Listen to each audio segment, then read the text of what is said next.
only divide the radicals if we have same indices.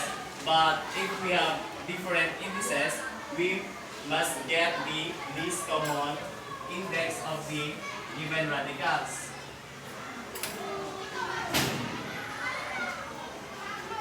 So let's write example number 1. So number 1 example. Square root of, so same index. So we get square root of 8 over 4. Get inside. So if we have the square root of 8 over 4, therefore it is equal to 8 divided by 4 is 2. Therefore it is square root of 2. Final answer, square root of 2.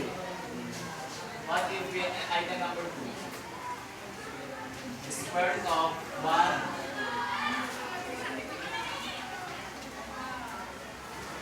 So if we have the square root of 108 divided by square root of 3, so we get square root of 100, square root of 108 divided by 3. So what are the factors of 108? 54 times 2, ano pa? 36 times 3, ayun pa. So, anong kukunin natin doon? Stand up. Yan. Very good. So, we get 36 times 3. So we have the square root of 36 times 3 over 3. So, 3 now is cancelled. Because 3 divided by 3 is 1. Therefore, it only means that may 1 na siya. So, we have the square root of 36 is a perfect square. Therefore, if we simplify this, it is equal to 6 lang. Kasi nga, the square root of 36 is 6. Therefore, our answer is 6. Gets? Naintindihan pa mas? So, example number 3.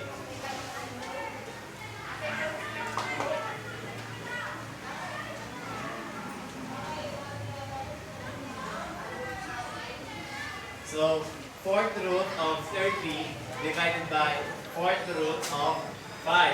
So, it has the same indices or index. So, pwede natin siya pagsamahin. Therefore,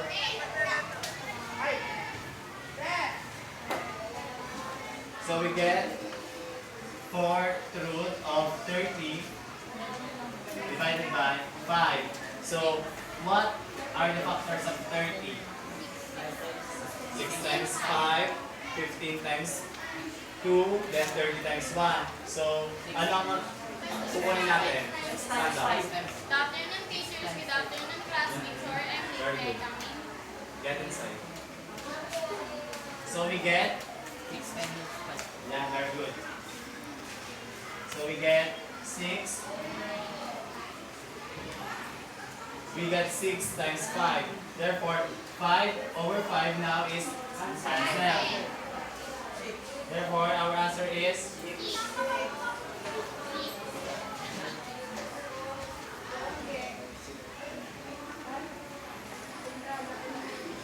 nice try. Okay, another answer.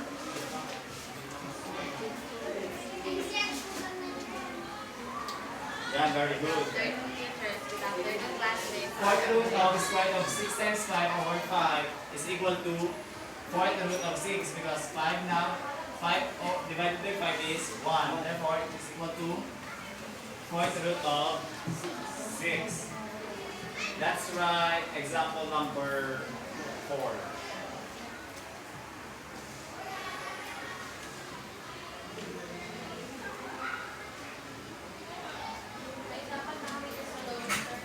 Ano ba yung sinasabi natin? If we have different indices, we get the least common index. So, this expression, we must transpose it into rational exponent. Good afternoon, sir. Good afternoon, classmates. Sorry, Get inside. So we have 3 raised to 1 third divided by 2 raised to 1 half. So get the least common index of the given. So 3, what is the common index of the given? 6.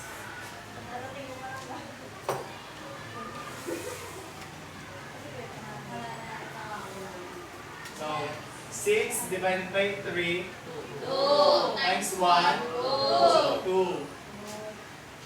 6 divided by 2 times 1 is 3. This expression now, transpose it into radical expression. So we get 6 root of 3 squared divided by 6 root of 2 cube. So, pag pinagsama natin siya, if we magiging 6 root of 3 over 2 cube. Simplify this expression. So, magiging ano ang 3 squared? Stand up. Yan, very good. 9. How about 2 cube? Stand up. Yan, very good. 8. So, magiging 6 root of 9 over 8. Can we simplify 9 over 8 as a 6 root? Yung 6 root na natin na pag nag-times tayo, if we multiply 6 times, we get 9 or we get 8. Meron ba o wala? Yan, wala. Therefore, ito na yung final answer natin. So, the answer is 6 root of 9 over 8. Understand, class? Yes, sir. So, let's move on to example number 5. Good afternoon, teachers. Good afternoon, classmates. I'm sorry I'm late. May kami.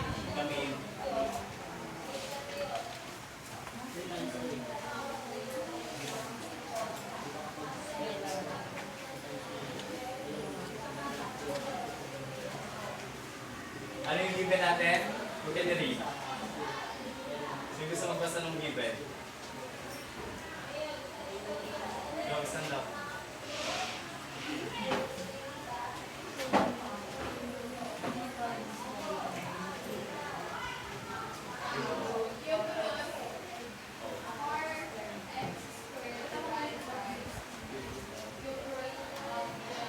Then very good, thank you. So given is cube root of 4x squared divided by 3 cube root of 12x. They have the same in this index. Therefore, we can, pwede na natin siyang pagsamahin. So, magiging cube root of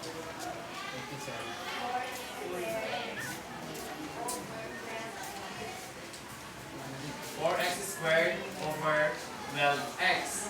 So, naalala niyo ba yung law of exponent? If we have a raised to m over a raised to m. So, magiging a n minus m. Diba? So, if n is greater than m, but if m is greater than n, magiging 1 over a m. Ganyan. Naalala niyo ba yan? So, dito, the variables, mas malaki yung given natin na yung exponent ng x. Therefore, if we divide x squared and x, para ang itsura niya ay x squared minus 1, 2, and 1. So, magiging x 2 minus 1. So, magiging 3 x 4 x squared. What is the factor of 12? 6 times 2 then? 3 times 4. Yan, very good. 3 times 4 x. So, 4 now is cancelled. Then eto, ang magiging itsura ng x natin ay, di ba ganyan? So magiging x na lang siya. Kasi nga, 2 minus 1 is 1. Therefore, meron na lang tayong isang x. So if we simplify this, magiging cube root of 3x. x over 3. Gets? Kasi nga yung x natin ay mas malaki.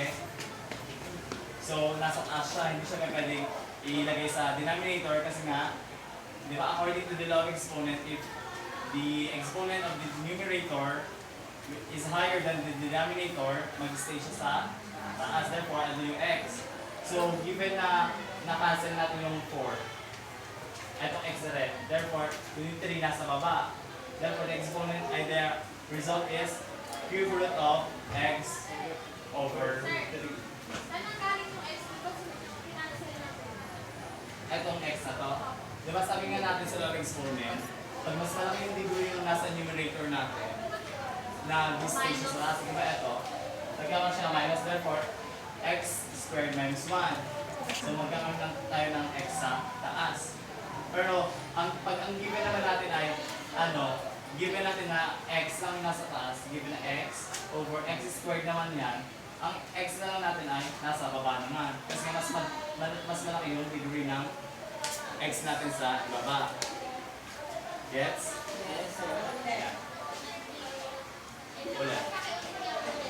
Given na mas mataas yung expression, yung exponent yung nasa taas natin, let's say for example, hindi ko na-cancel. So, given na mas mataas yung exponent natin na 2, eto, yes, dito, eto si 1. Pag wala kasi, ang ibig sabihin naman is 1. So, given na mas mataas to, we get this x squared minus 1 from the law of exponent kung naaalala natin ganito. So, if yung numerator natin, yung degree ng nasa numerator natin ay mas malakas yung mas mataas yung degree, so magkakaroon tayo ng ganito. Magkakaroon tayo ng x squared minus 1, which is 2 minus 1 is 1. So magkakaroon lang tayo ng x. But if we have x squared, yung mas mataas yung degree natin sa baba, ang mangyayari naman doon ay x 1 minus 2. Di ba? Yung 1, di ba? Ito yung 1, ito yung 2. So 1 minus 2. So we get x negative 1. Di ba? If negative yung exponent natin, we take the reciprocal. So pag tingnan natin yung reciprocal na ito, magkakaroon tayo ng 1 over x. Therefore, pag yung mas mataas yung degree natin dito sa ibaba, andun siya sa denominator. But the given is x squared. So mas mataas yung exponent natin sa taas. So sa taas natin siya ilalagay. Yes? So, given number 6.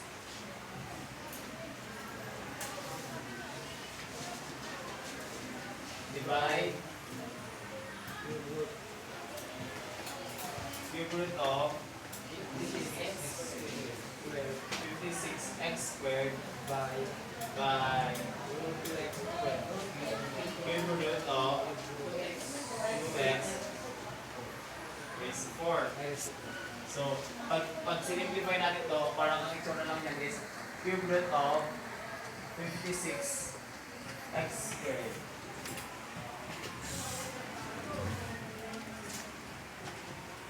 So, if we simplify this, or parang gawin natin ito, division of radicals, ang itsura niya ay ito. So, we have cube root of 56x squared divided by cube root of 2x raised to the 4th power. So, same index, so we get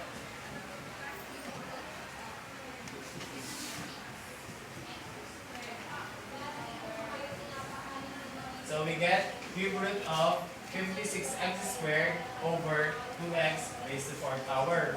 So, ano ang factor ng 56? 28 times 2. Ano pa ba? Wala na ba di ba ano yung everyone from the class? Factor ng 56. Ano? Ayan.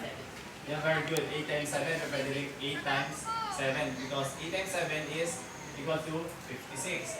So, ang ano kasi natin is cube root. So, 8 is a perfect cube.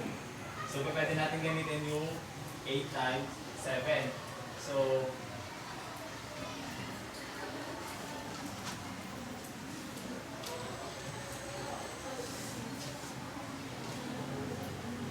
magkakaroon tayo ng 8 times 7 x squared over 2x raised to 4th power. Umupo na maayos. So, magkakaroon tayo ng 8 times 7 x squared over 2x raised to 4th power. So, 8 is a perfect square, di ba? 2 times 2 times 2 is 8. so, pwede na natin siyang ilabas yung 2. So, magkakaroon tayo ngayon ng 2 cube root of 7x squared over 2x 4, di ba? So, parang ito yung nangyari kanina, di ba? Mas mataas yung index na nasa denominator natin. Parang ito. So, magkakaroon tayo ng ngayon ng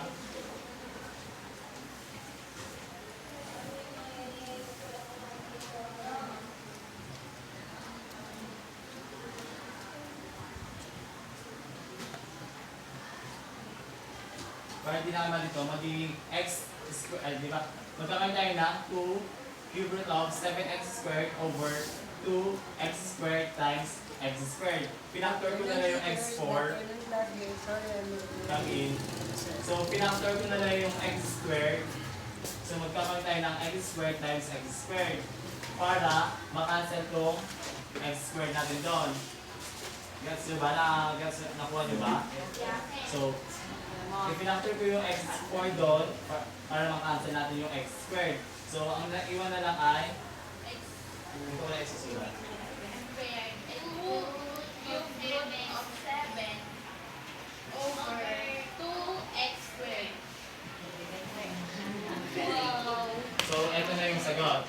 2 cube root of 7 over 2x squared. Gets ba? Yes. So, sino magbibigay ng example? You can give an example.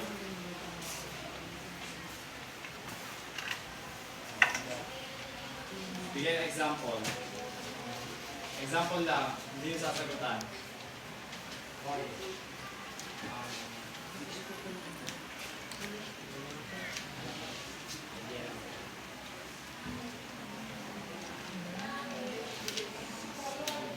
Wala bang magbibigay?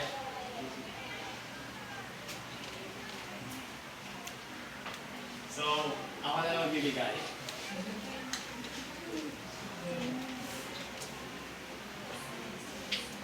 Nakakupilan nyo na ba ito?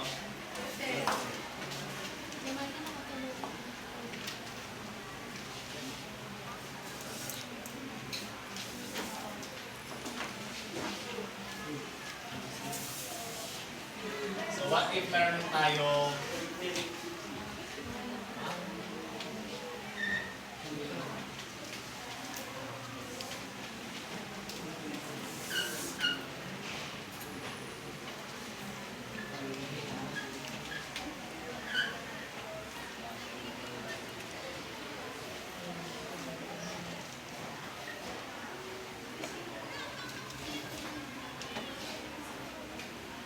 so what if we have the square root of 28x squared divided by 16x cubed?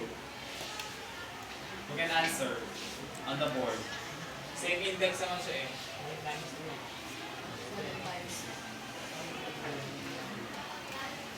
So parang magkakaroon ng tayo ng answer natin.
nakuha ni Andrea, Alexandra pala, square of 28x squared divided by 16x cubed. So, same index, so we have square root of 28x squared over 16x cubed.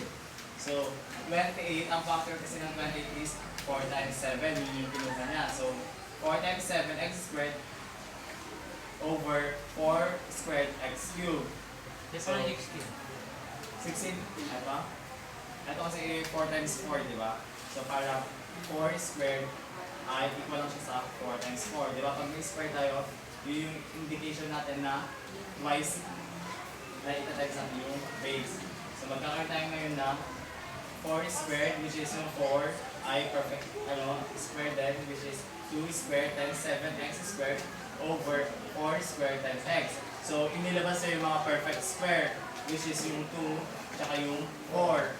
So, inilabas niya, so nagkaroon tayo ng 2 over 4. So, ang naiwan na lang dito ay 7x squared over x cubed. So, yun nga, 7x squared over x cubed. Nagkaroon siya ng 1/2 kasi nga, etong 2 over 4 ay dinivide niya both numerator and denominator by 2. So, nagkaroon siya ng 2 ay 1/2. So, 2 divided by 2 kasi is 1. 4 divided by 2 is 2, therefore 1/2. Then, cube root ay square root of 7x squared over x squared times x. I-factor niya yung x cubed, which is x squared times x. So, x squared now is already cancelled. Therefore, 1/2 square root of 7 over x. Therefore, ito na yung answer natin. Naintindihan ba? Yes. So,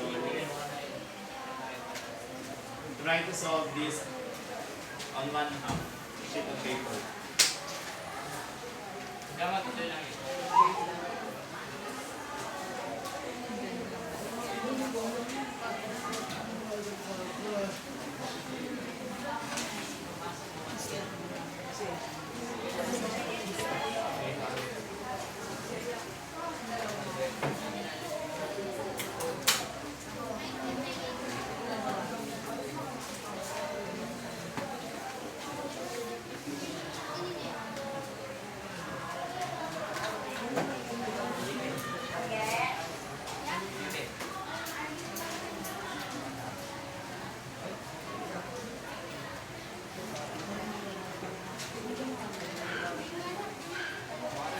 Labas tayo ng papel. Bring out your papers. Ay, snap nga. Go. Labas na ng papel. Bring out your papers and solve these 5 items. Nice. Ano ba?